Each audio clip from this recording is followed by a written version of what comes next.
अस्सलाम वालेकुम व्यूअर्स, उम्मीद करती हूँ आप सब ठीक होंगे।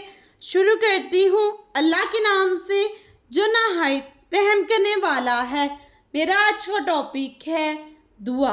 कुरान पाक में है, बेशक वो सुनने वाला है, जानने वाला है।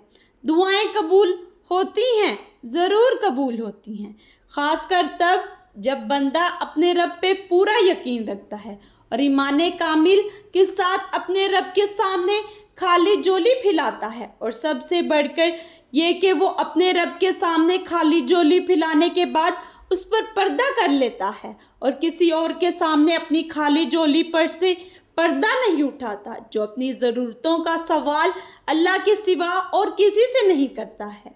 अल्लाह भी फिर इसे इतना अता कर देता है कि ये नौबत ही नहीं आती कि इस इंसान को कभी किसी और से अपनी ज़रूरतों का सवाल करना पड़े।